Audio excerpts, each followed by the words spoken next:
Peace and abundance. So I decided to do something a little different today with filming and decided to film outside today.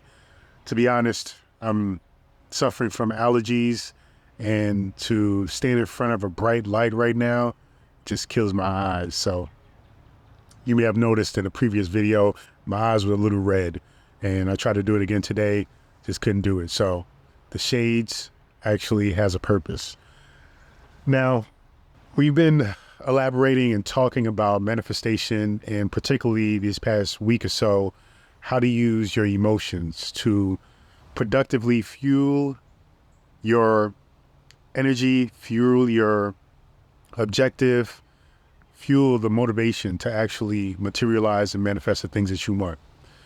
Now, I want to elaborate more into that so you can get a good, really clear understanding as to how the emotions work. Because when we think about emotions, we tend to focus on just the positive emotions, just using the positive emotions to get us to materializing and manifesting the things that we want. And then we neglect the negative emotions. But keep in mind that both has a place. Both are tools that you can use to productively get the things that you want. And when you use both, you can actually get the things that you desire, have decided to create much faster than just simply using one, because you're using almost twice as much force or fuel. Now, we talked about how the positive emotions come from consciousness, whereas negative emotions usually come from ego. You know how I feel about the ego. The ego is a necessary part of our existence here on this planet, and it is something that we absolutely need because it has a purpose in creating an identity, creating some sense of separation, so that way you can identify yourself versus other things. And it is required along the journey of spirituality and coming into the realization that we actually are all one.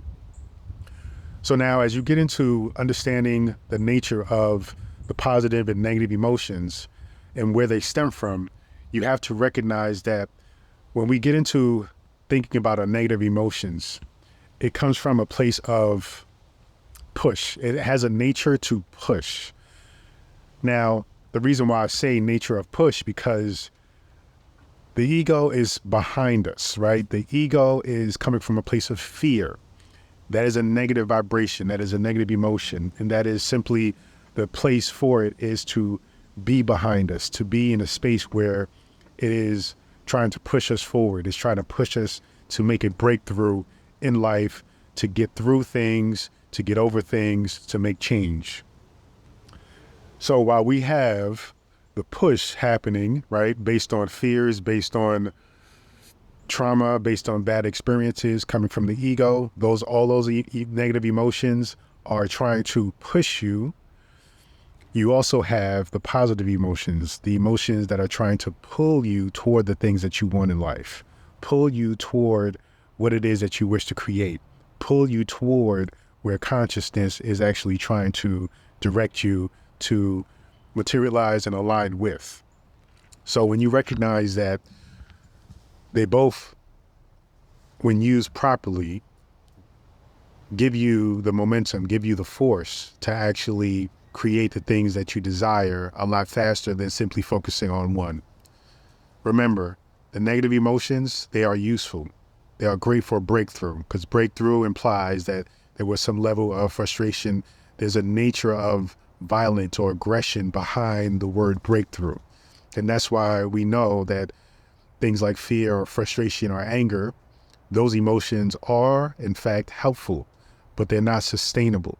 So once you make that breakthrough and you utilize those emotions, you have to then transfer into really coming from a place of abundance and positive emotions, because that is more sustainable. That is going to actually keep you going and keep the momentum going. So that way, not only do you make a change, but you maintain that change and you continue to grow and evolve throughout the experience of that change.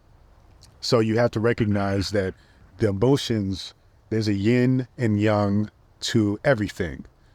And the yin and yang are the complete and whole picture of everything.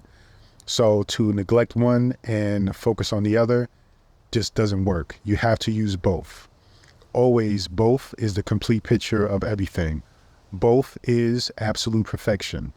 Just focusing on one just won't give you a complete and whole sense of fulfillment or prosperity when it comes to this life and what it is that you're wishing to create. So you have to really understand that as you are creating and as you are understanding your nature as a creator of your universe, that you learn to utilize the emotions of negativity and positivity.